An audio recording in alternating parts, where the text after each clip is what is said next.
Okay, here's a quick overview of the title sequence for the briefcase.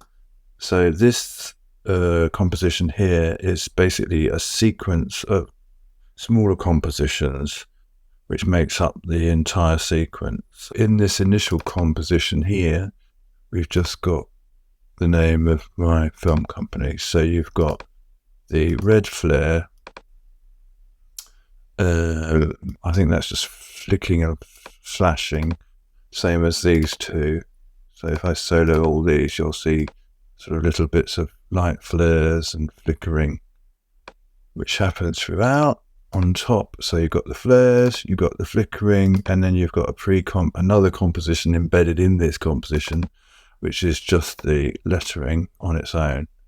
So that's the makeup of that little composition, which is the first one in here. Then the next thing you've got is this one, sequence composition 2. So this is in association with South Downs, this little piece, and that's made up of the text, which is these, oops, turn that off. So you got the text, followed by the background grid. Then the next one is more of a complicated one. There's this one, there's Chris's name on it. So there's a flare, red flare again. And then there's the document. The composition itself is quite complicated because it's got all these strips of film, which are all repeated along here. So within each one of those, there's a strip of film. So, for example, in this one, you've got a whole load of documents. Yeah, these are a whole bunch of fake secret documents, which I just put in to different positions to make a strip. And they're then put into 3D space. And then I've added a camera here, and the camera moves through the space and it rotates. And then what you can do with the camera is you can see that some of this is out of focus. You can make the camera have a focal length. So if I turn the camera off, you can see that's with the camera off. The strips are just moving up and down. There's also a light. If you watch this area here, you'll see the light is sort of panning up and down. So there's lots going on.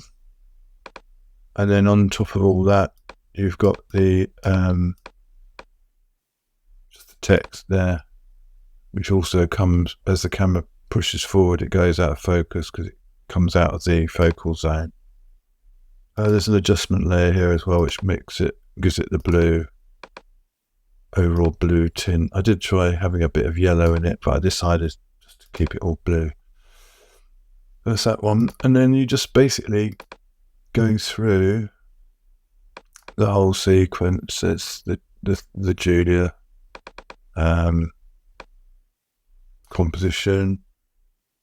There's a composition for each section. And then what happens is there's a camera in here, which is up here somewhere. This camera at the top is panning from composition. All these compositions are in 3D space, and the camera is then between each composition. The camera pans or pushes across about 5 frames. It pushes from one composition to another. So here it's panning between this one and this one.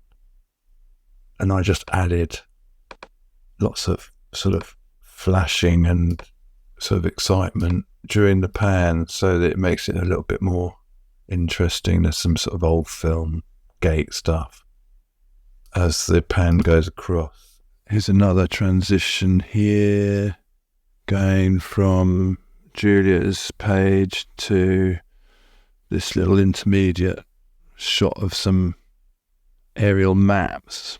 I think they're actually pictures of Beirut. Yeah, so this one, the camera going between the compositions rotates as well as flying through space, so you get this kind of whirling. That's just a frame by frame view of it. I can't actually play it in real time because my computer can't manage it, but actually I think these titles took about 4 hours to render because there's so much going on. But that's it. So essentially you put all your compositions, you make each little composition up, and then you arrange them in 3D space, and you fly the camera from one composition to another until you end up with what you're looking for. Anyway, that's the overview of making the titles for the Briefcase in After Effects by Adobe.